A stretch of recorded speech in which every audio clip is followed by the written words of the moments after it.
تلك الرسل فضلنا بعضهم على بعض صدق الله العظيم وصدق رسوله النبي الأمين الكريم ونحن على ذلك لمن الشاهدين والشاكرين والذاكرين والصابرين والحمد لله رب العالمين.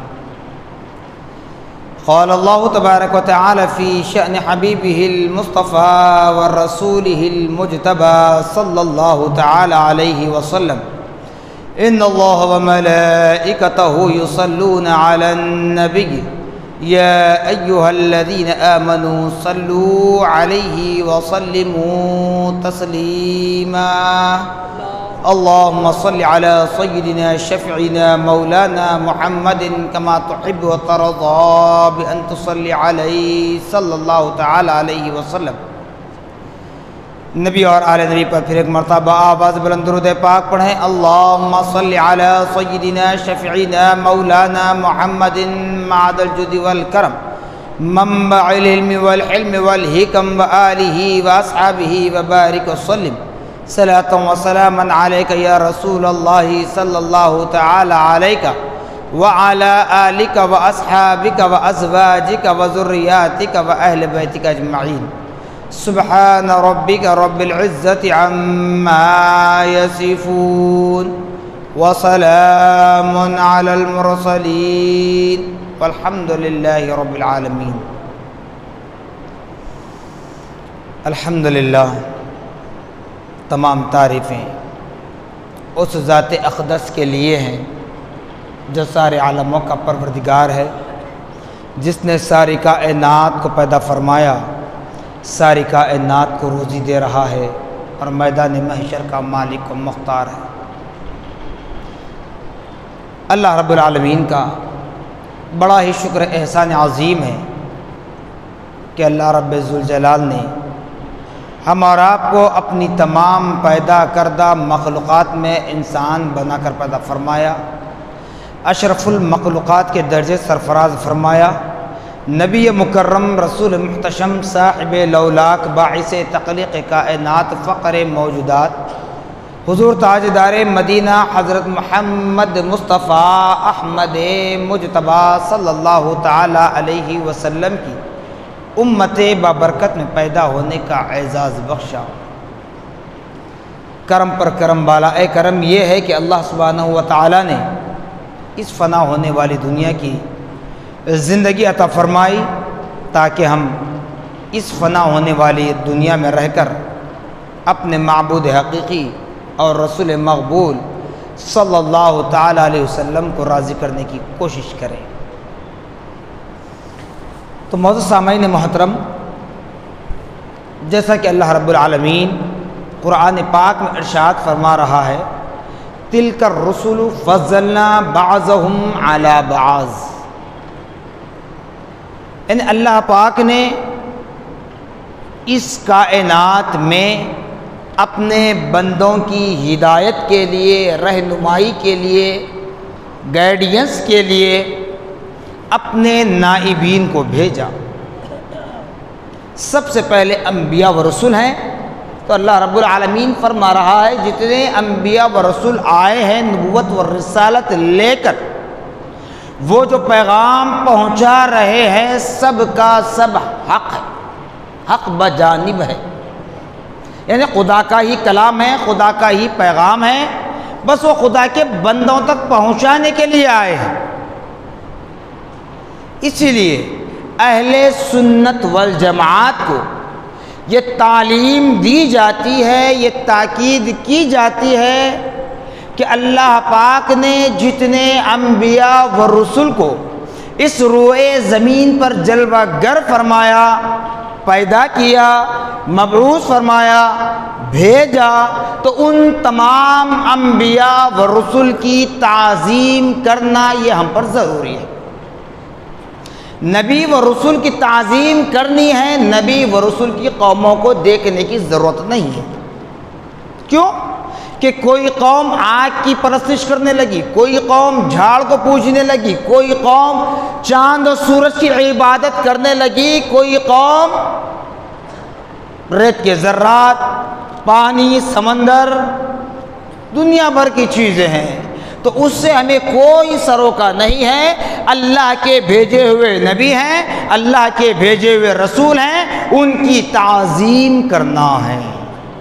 نبی محمد الرسول اللہ صلی اللہ تعالی علیہ وسلم کی رسالت، آپ کی نبوت، آپ کی ذات اقدس کا یہ معاملہ ہے کہ خدائے رب العالمین کے بعد اگر کسی کا مقام و مرتبہ ہے تو نبی محمد الرسول اللہ ہے۔ اگرچہ کہ آپ سے پہلے کم و بیش 1,24,000 انبیاء علیہ السلام اجمعین، انبیاء و رسول، حضرت آدم تا حضرت عیسیٰ علیہ السلام اجمعین آئے، باوجود اس کے خدا کے بعد اگر کسی کی مدحت سرائی ہو تو نبی محمد الرسول اللہ ہے۔ اس کے بعد بھی یہ تعلیم دی جاتی ہے کہ جب تم نبی محمد الرسول اللہ کی عظمتوں کا ذکر کرو تب بھی تم پر ضروری ہے کہ اللہ کے تمام انبیاء و رسول کی تعظیم و تکریم بجا لائیں۔ کیوں؟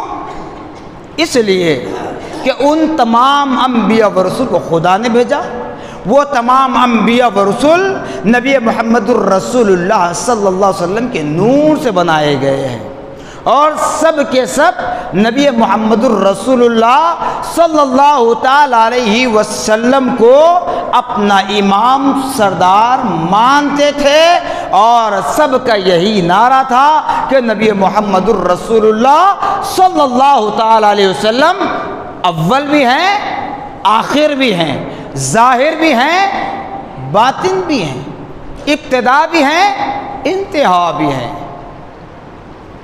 تو اسی لیے انبیاء و رسول میں ہمیں فرق نہیں کرنی ہے۔ عظمت اپنی جگہ مسلم ہے، تعظیم اپنی جگہ ضروری ہے، لیکن ہماری یہ جرأت نہیں ہے، ہماری زبان اس قابل نہیں ہے، ہمارے اعمال اس قابل نہیں ہے کہ ہم اللہ کے انعام یافتگان بندوں میں تفریق کر سکیں۔ یہ تو انبیاء اور رسول کا معاملہ ہے۔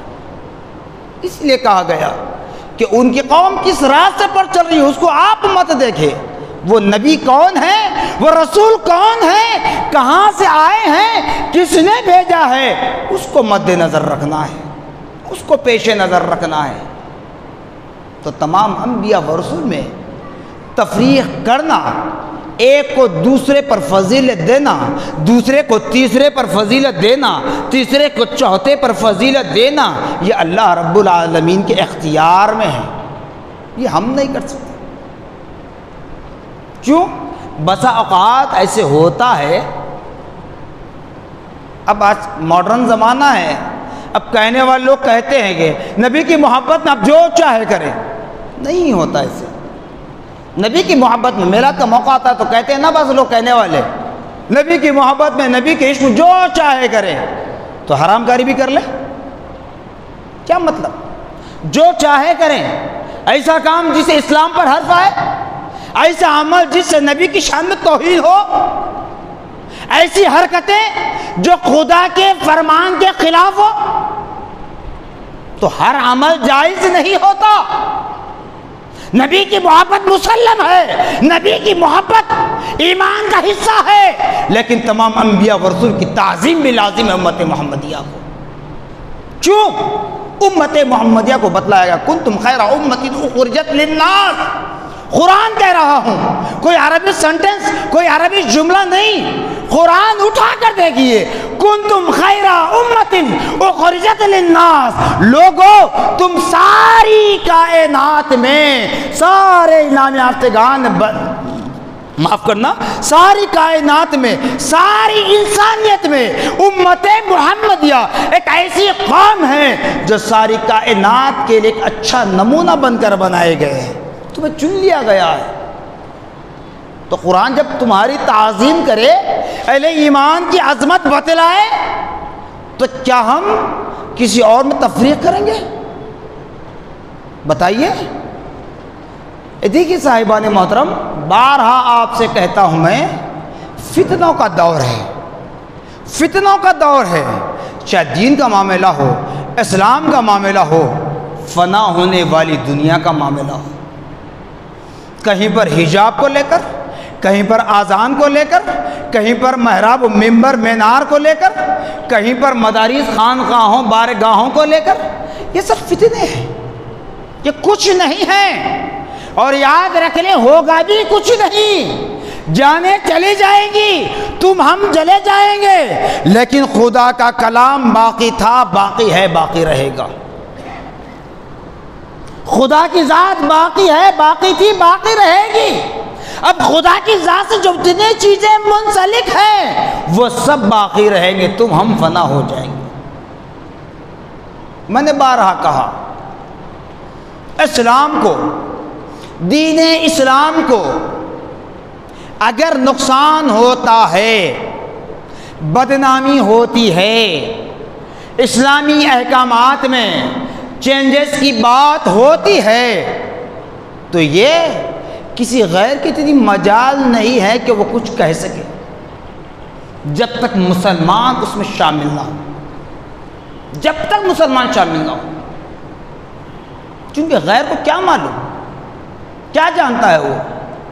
ارے آج بھی کئی ایسے غیر مسلم بھائی ملیں گے جو ایمان تو نہیں لائے لیکن قرآن کی تعظیم کرتے ہیں، نبی پر ایمان تو نہیں لائے لیکن نبی کا نام بڑی ہی عزت کے ساتھ لیا کرتے ہیں۔ اب سنتے ہیں تو ہمیں تکلیف ہوتی ہے کہ ہمیشہ مسلمانوں پر مذاق طنز کرتے ہیں۔ میں طنز نہیں کرتا، آپ دیکھ لیے ہر جگہ جائیے، میں اسی مسجد کی بات نہیں کروں گا، دنیا کے کسی کونے میں جائیے، مسلمان ہی ہے جو اللہ کے گھر میں آتا بھی ہے تو ادب نہیں ہوتا، ادب نہیں ہوتا۔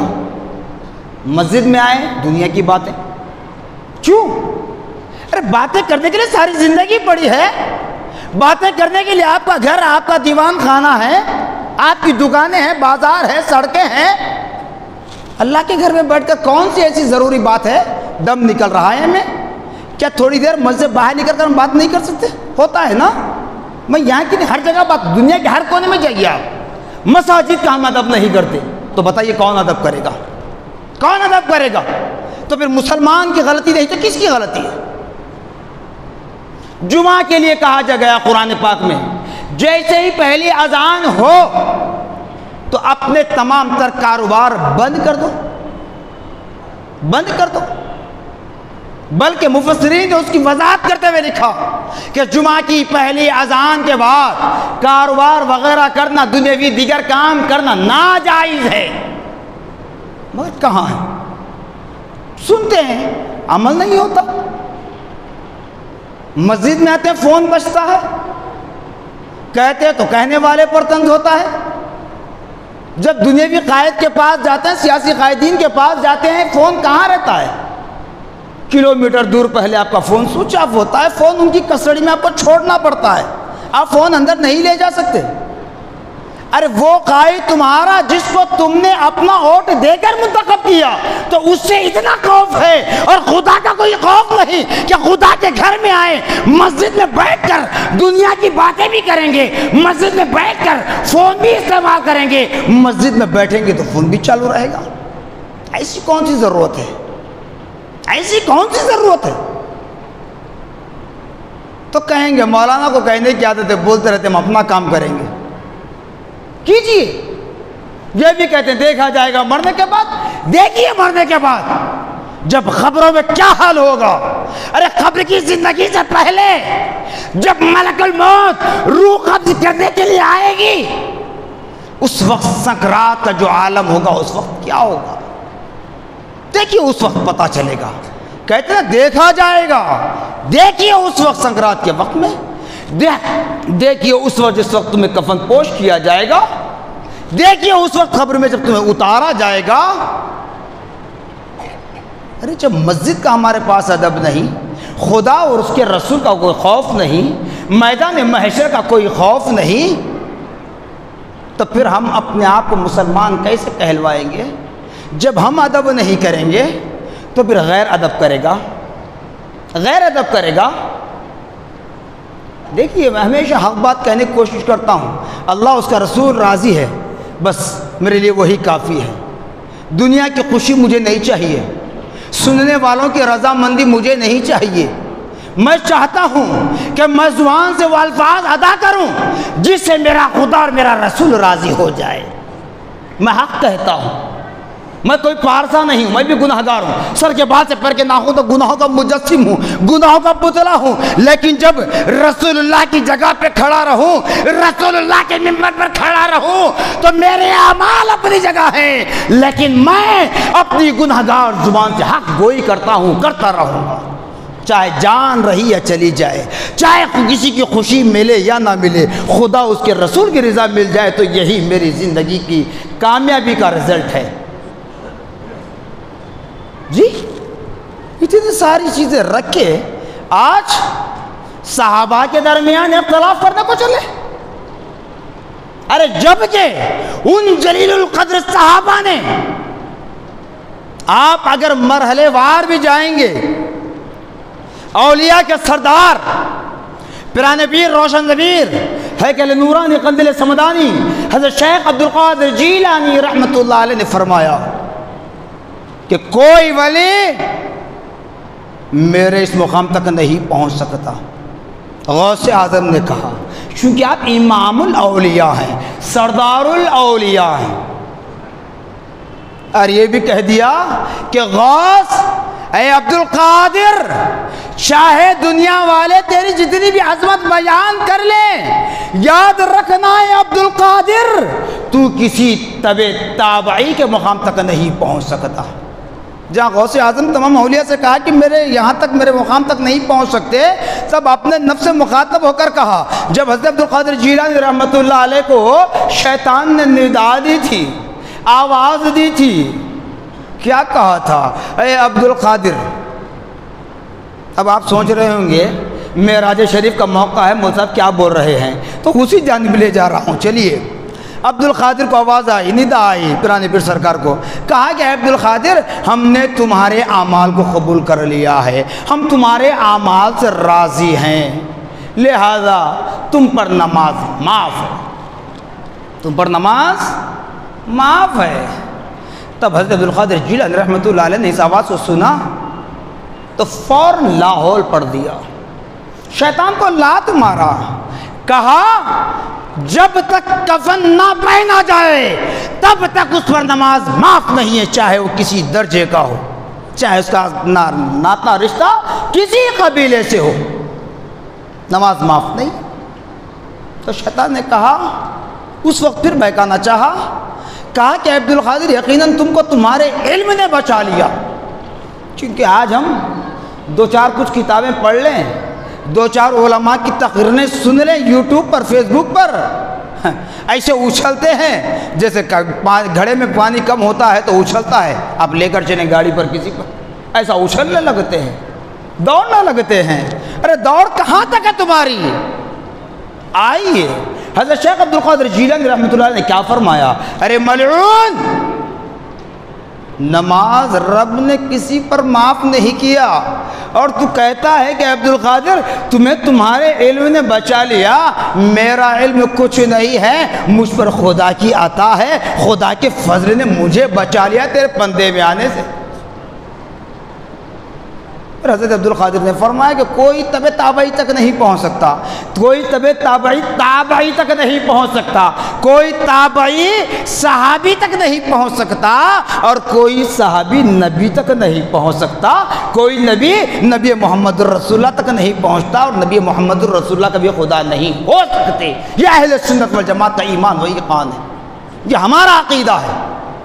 اب بازاری فتوے کچھ آتے ہیں، اس کی ہمیں کوئی پرواہ نہیں ہے، وہ بازاری فتوے ہوتے ہیں، اس لیے ہم کہتے ہیں کہ آپ کو کسی بات سے اعتراض ہو، اختلاف ہو، تو اہل علم سے گفتگو کریں، اہل علم سے بات کریں۔ موز بیچنے والے، آٹو چلانے والے، سبزی بیچنے والے سے آپ مت پوچھیے۔ تو بہرحال اپنے ہوں کہ اغیار ہوں، جو بڑی بڑی باتیں کرتے ہیں، یہ بات ذہن میں رکھ لیں، نبی کے صحابہ، میں نے اس بات کو بارہا کا پھر کہتا ہوں، نبی کے صحابہ چاہے وہ ہجرت سے پہلے صحابی بنے ہوں یا ہجرت کے بعد، فتح مکہ، مکے کی فتح ہونے سے پہلے صحابی بنے ہوں یا فتح مکہ کے بعد، جی تمام کے تمام صحابہ اولو العزم ہیں، یعنی تعظیم ان کی ضروری ہے، تمام صحابہ کی تعظیم ہم پر ضروری ہے۔ کسی صحابی کی شان میں آپ کچھ نہیں کہہ سکتے، تو پھر اگر اتنی جرت آئی ہے آپ کو کہنے کی، اتنے سارے پروف آپ کے پاس جمع ہو رہے ہیں، تو بتائیے ذرا آپ کے پردادا کا نام کیا ہے؟ نہیں معلوم، پردادا کا نام نہیں معلوم، اب صحابہ کے درمیان اختلاف پیدا کرنے کو چلے،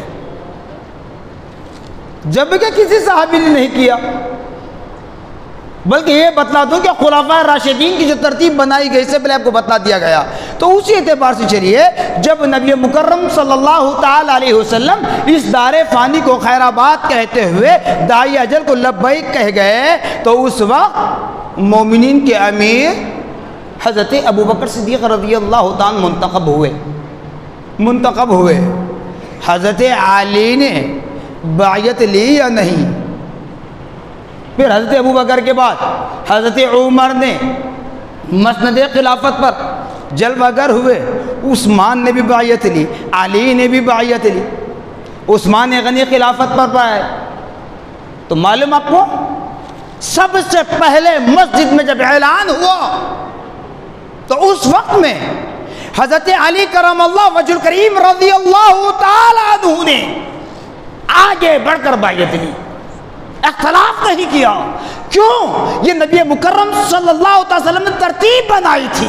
جس وقت مسجد کی سنگ بنیاد رکھی، پتھر رکھے گئے، تو اس وقت نبی نے پہلے ابوبکر کو آواز دی، پھر عمر فاروق کو آواز دی، پھر عثمان غنی کو آواز دی، پھر حضرت علی کرم اللہ وجہ الکریم رضی اللہ تعالیٰ عنہ کو آواز دی۔ تو سب ایک کے بعد دیگر آئے، ایک کے بعد ایک آئے، تو نبی کے پیچھے ابوبکر نے پتھر رکھا، عمر نے ابوبکر کے پیچھے رکھا، عثمان نے عمر فاروق کے پیچھے رکھا، اور حضرت مولا علی مشکل کشا رضی اللہ تعالیٰ عنہ نے عثمان کے پیچھے رکھا۔ ترتیب ہم نے نہیں بنائی، خدا اس کے رسول نے بنائی ہے۔ تو آج اختلاف تم کرتے ہو۔ آل رسول اپنی جگہ مسلم ہے، خلافت راشدہ اپنی جگہ مسلم ہے، ازواج مطہرات کا مقام و مرتبہ اپنی جگہ مسلم ہے، نبی کی اولاد امجاد کا مقام و مرتبہ اپنی جگہ مسلم ہے۔ اختلافی باتوں میں مت پڑیے، بارہا آپ سے کہتا ہوں، اختلافات ہوتے ہیں، یہ اختلافات کی بنیاد پر ہم ٹکڑے ٹکڑے ہو رہے ہیں اور اغیار کو جگہ دے رہے ہیں۔ کیوں ہو رہا ہے؟ کہ آخر کا نتیجہ میں اختلاف ہو رہا ہے، بڑھتے بڑھتے ان کے پاس یہ مسئلہ ہمارا پہنچتا ہے جن کو نہ قرآن معلوم، نہ اسلام معلوم، نہ دین معلوم۔ اگر اس محکومے میں مسلمان بھی ہو تو اس کے پاس اتنا وقت ہوتا ہی نہیں کہ وہ قرآن کو پڑھے، قرآن کو سمجھے۔ جتنا بھی پڑھا ہے، جتنا بھی سمجھا ہے، وہ نوکری ملنے سے پہلے، نوکری پر آنے کے بعد، ڈیوٹی پر آنے کے بعد اس کے پاس اتنا وقت نہیں رہتا کہ وہ سمجھ سکے کچھ۔ ان کے پاس پہنچتے ہیں فیصلہ کرنے کے لیے۔ تو کیا ہو رہا ہے بتائیے؟ مسلمان کی عزت کا بھاجی پالا ہو رہا ہے نا، مسلمان کی عزت روڈ پہ آ رہی ہے نا۔ جب آپ پولیس اسٹیشن جاتے ہیں تو اب وہ ہمارے قرآن پر فیصلہ کریں گے، اب وہ ہمارے حدیث پر فیصلہ کریں گے؟ بتائیے کیا کوئی ملک میں ہو جہاں جس طرح ہمارا ملک ہے گنگا جمنا تہذیب، تو اس طرح ان پولیس اسٹیشنوں میں کوئی ایسا ہے کہ یہ مسلمانوں کے مسائل حل کرنے کا ایک شعبہ محکمہ، یہ ہمارے ہندو برادری کے فیصلے کرنے کے لیے ان کا محکمہ الگ، یہ سکھ بھائیوں کا فیصلہ کرنے کے لیے ان کا محکمہ الگ، یہ کرسچن بھائی کے فیصلے کرنے کے لیے ان کا محکمہ الگ؟ ایسا ہوتا تو پولیس اسٹیشن بتائیے، کہیں نہیں ہوتا۔ اب ہمارے مذہب کو، ہمارے دین کو، ہماری قرآن و حدیث کو لے کر ان کے پاس پہنچتے ہیں، تو اغیار کو آپ راستہ دے رہے ہیں یا نہیں دے رہے ہیں؟ سوچئے کتنے مسائل ہیں ایسے۔ طلاق کا معاملہ آپ کو میں اس سے پہلے بتلا دیا، جو طلاق ثلاثہ کی بل پاس ہوئی تھی اس وقت کہا تھا میں، طلاق کا معاملہ ہے، شادی کرنا ہے قاضی یاد آتا ہے، خطبہ نکاح پڑھنا ہے مرشد بھی یاد آتا ہے، استاد بھی یاد آتا ہے، مسجد کا امام بھی یاد آتا ہے، مسجد کا خطیب بھی یاد آتا ہے، مسجد کے محراب پر جو حصہ دار ہے حافظ قرآن یاد آتا ہے۔ تو پھر طلاق کا معاملہ ہو تو اس سے پہلے اس کو مسئلے کو سلجھانے کے لیے یہ لوگ یاد نہیں آتے؟ اس وقت پولیس میں جاتے ہیں، اس وقت کورٹ کچہری میں جاتے ہیں، تو اسلام کو نقصان پہنچانے والے ہم ہیں۔ ہمارے بعد ان کو راستہ مل رہا، ہم راستہ دے رہے ہیں ان کو۔ یہ تفریق کرتے ہوئے چند کتابیں پڑھ لیے، چند تقریریں سن لیے، اپنے آپ کو بڑے پارسا بتا رہے۔ اسلام جو مکمل طور پر آزاد ہوا، جہاں نبی پاک صلی اللہ تعالی علیہ وسلم نے اپنے مکی مدنی زندگی کے ان لمحات میں کبھی پیڑ بھر کر نبی نے تناول نہیں فرمایا، کبھی میرے نبی نے اچھے سے اچھا لباس زیب تن نہیں کیا۔ کیوں؟ کیا میرے نبی کے پاس کمی تھی؟ جب میرا نبی خدا کا قاسم بن کر آتا ہے، خدا فرماتا ہے نبی رزق دینے والا میں ہوں، بانٹنے والے آپ ہو، تو بتاؤ اس نبی کے پاس کچھ کمی ہوتی ہے؟ لیکن پھر بھی میرے نبی نے فخر و فاقے کو اختیار کیا۔ کیوں؟ میرے نبی جانتے ہیں، میرے نبی جانتے ہیں کہ میری امت کو اس طرح ظلم و ستم ڈھایا جائے گا، ستایا جائے گا، اس لیے میرے نبی نے صبر و استقلال کی طاقت پیدا کرنے کے لیے، اپنی نسل میں وہ مادہ پیدا کرنے کے لیے، اپنی امت کو وہ طاقت دلانے کے لیے خود نبی نے بھوکے پیاسے رہ کر فاقے کرتے ہوئے اپنے پیٹ پر پتھر باندھ کر 70 پہ ڈال کر کپڑا زیب تن کیا ہے۔ اس نبی کا صدقہ ہے جو آج ہم عیش و آرام کی زندگی بسر کر رہے ہیں۔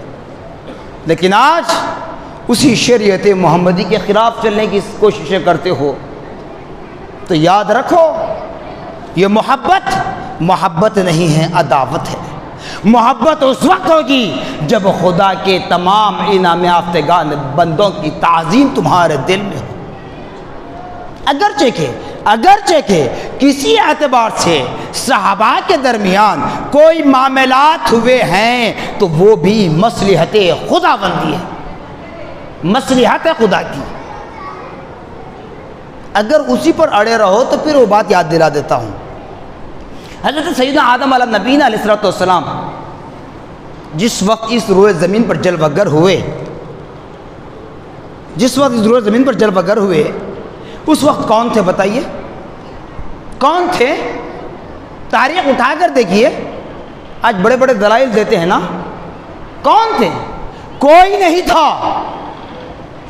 حضرت آدم علیہ نبینا علیہ السلام اور حضرت حوا علیہ السلام کو جب اللہ نے روئے زمین پر بھیجا، اس وقت کون تھا؟ کوئی نہیں تھے، کوئی نہیں تھے۔ تو پھر حضرت آدم علیہ السلام اللہ پاک نے حکم دیا تھا کہ اس درخت کا پھل مت کھائیں آپ، اور اللہ رب العالمین جانتا تھا کہ حضرت آدم میری مرضی کے خلاف نہیں چلیں گے، میں نے منع کیا وہ رکے رہیں گے، لیکن کچھ دیر کے لیے وہاں پر شیطان کو غالب کر دیا، شیطان کو غالب کیا۔ اب شیطان الٹا بہکایا، کہا کہ اے آدم اگر تم دنیا میں جنت میں تم ہمیشہ ہمیشہ رہنا چاہتے ہو، اگر تم جنت میں ہمیشہ ہمیشہ رہنا چاہتے ہو تو اس درخت کا پھل کھا لو، کیونکہ اللہ نے آپ کو جو پھل کھانے سے منع کیا ہے نا، اس وجہ سے کہ آپ کو جنت سے نکالنا چاہتا ہے۔ آپ جنت میں رہنا چاہتے ہو تو پھل کھا لو۔ اب حضرت آدم پس و پیش میں تھے، مگر مصلحت خداوندی شامل تھی۔ حضرت آدم نے کھا لیا، غلطی، ٹھیک ہے۔ اگر اس غلطی کو حضرت آدم علیہ السلام کی اس عمل کو غلطی کہو تو پھر آپ کا اور ہمارا ساری کائنات کا پیدا ہونا غلط ہے، ساری کائنات کا پیدا ہونا غلط ہے۔ کیوں غلط؟ حضرت آدم کی غلطی کہہ رہے ہیں تو حضرت آدم علیہ السلام کو مصلحت خداوندی کے تحت وہ شجرہ ممنوعہ کا پھل کھلایا گیا، اسی وجہ سے کہ جتنی بڑی کائنات ہے نا اتنی ہی بڑی جنت اور دوزخ بھی ہے۔ تب اتنی بڑی جنت اور دوزخ صرف دو آدمی کے لیے بنائی گئی، حضرت آدم اور حضرت حوا علیہ السلام کے لیے، ٹھیک ہے جنت ہے۔ اب دوزخ کس کے لیے؟ دوزخ کس کے لیے؟ دوزخ میں کون جائیں گے؟ چونکہ اللہ کی پیدا کردہ تمام چیزیں ہر ایک میں اللہ کی حکمت شامل حال ہے۔ جنت میں حضرت آدم اور حوا علیہ السلام دونوں جائیں گے، دوزخ میں کون جائیں گے؟ اب کوئی آئے گا نہیں تو جائے گا کون؟ نہیں جائے تو پھر خدا کا وہ جہنم بنانا رائے گا۔ تو یہ حضرت آدم کی غلطی نہیں ہے، حضرت آدم کی غلطی برضائے خداوندی ہے، خدا کی رضا شامل حال ہے۔ وہ غلطی ہوئی خدا کی رضا سے اور جنت کو جنت کا حقدار بنا دیا، جہنمیوں کو جہنم کا حقدار بنا دیا۔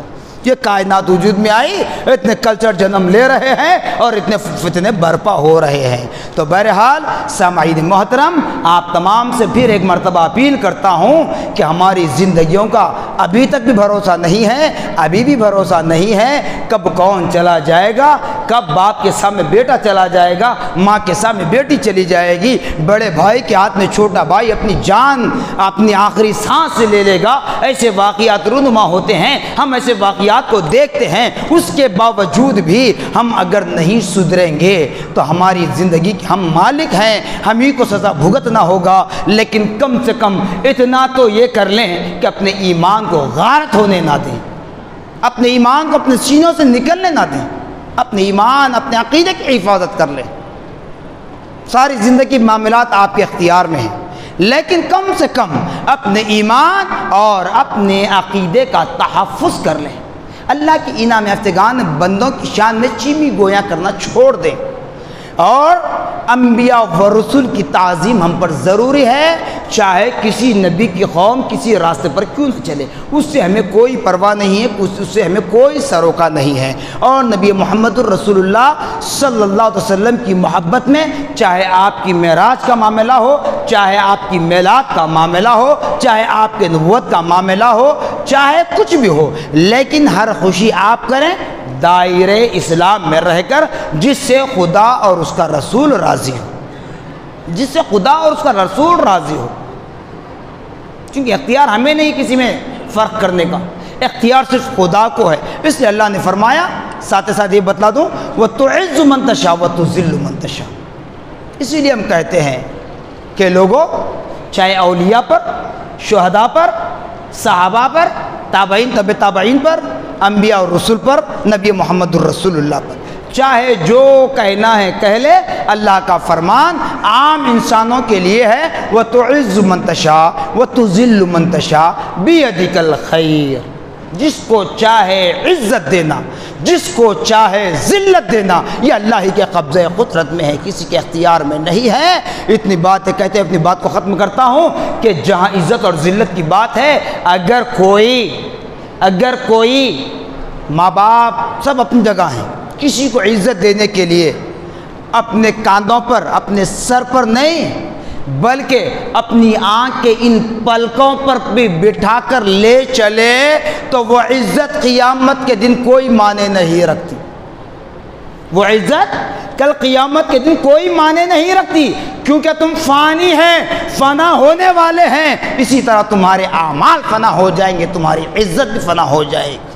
اگر کوئی اللہ کے انعام یافتگان بندوں کی شان میں بے ادبی کرتے ہیں، گستاخی کرتے ہیں، بد زبانی کرتے ہیں، بیہودہ کلمات کا استعمال کرتے ہیں، بیہودہ الفاظ کا استعمال کرتے ہیں، کہتے مر گئے مٹی میں مل گئے، کچھ نہیں کرتے، ارے تم جو کہنا ہے کہہ لو، اس سے کوئی فرق پڑنے والا نہیں ہے، کیونکہ تمہاری ذلت بھی میدان محشر میں کوئی کام آنے والی نہیں ہے۔ بس اس بات کو یاد رکھ لیں کہ ہم اللہ کے انعام یافتگان بندوں کی تعظیم کریں، اللہ کے گھر کا ادب کریں، اللہ کے اور نبی کے حکموں پر چلیں، میدان محشر کا خوف اپنے دل میں پیدا کریں، مساجد میں آئیں تو بڑے ہی ادب و احترام کے ساتھ ایک مردے کی طرح آئیں، بس نماز پڑھیں اور نماز پڑھ کر عبادت سے فارغ ہو کر مسجد سے نکلیں تو یاد رکھ لیں تم اللہ کے دوستوں میں شامل ہو جاؤ گے، اللہ کے انعام یافتگان بندوں میں شامل ہو جاؤ گے۔ اگر نہیں مسجد میں آ کر دنیا کی باتیں کریں گے، اگر مسجد میں آ کر سیل فون کا استعمال کرو گے، اگر مسجد میں آ کر دنیاوی امور پر بات کرو گے، تو تمہارا نماز پڑھنا، تمہارا قرآن پڑھنا، تمہاری عبادت کرنا، میں بھی آپ کے ساتھ شامل ہوں کہ میں جو قرآن حدیث کو لے کر آپ کے سامنے کہہ رہا ہوں، اب مسجد میں بیٹھ کر اگر باتیں کروں گا تو میرے اعمال، آپ کے اعمال سب کے سب حق کر لیے جائیں گے، ضبط کر لیے جائیں گے، ایسے مٹ جائیں گے جانور سوکھی گھاس کو کھا لیتا ہے، جیسے آگ سوکھی لکڑی کو لمحوں میں جلا کر خاک کر دیتی ہے، اس طرح ہمارے اعمال وہ چند باتوں کی وجہ سے، وہ سیل فون کی وجہ سے ایسے غارت ہو جائیں گے کہ ہمارے نامہ اعمال میں کوئی نیکیاں باقی نہیں رہیں گی۔ پھر وہی پشیمانی کے عالم میں ہو جانا پڑے گا کہ ہم نے اتنی نمازیں پڑھی، ہم نے اتنے روزے رکھے، ہم نے اتنے مرتبہ قرآن پاک کا دور کیا، ہم نے اتنے مرتبہ حج کیا، ہم نے اتنے مرتبہ عمرہ کیا، ہم نے اتنی زکوٰۃ دی، ہم نے اتنا صدقہ خیرات کیا، اس کے بعد بھی ہم مصیبتوں میں مبتلا ہیں، ہم پر حالت سکرات میں تکلیف طاری ہو جاتی ہے، مصیبت طاری ہو جاتی ہے، قبر میں ہم پر عذاب ہوتا ہے۔ تو پشیمانی سے بچنے کے لیے خدا کے گھر کا ادب کریں، خدا اس کے رسول سے سچی محبت کا رشتہ جوڑے رکھیں، تو پھر انشاءاللہ العزیز المستعان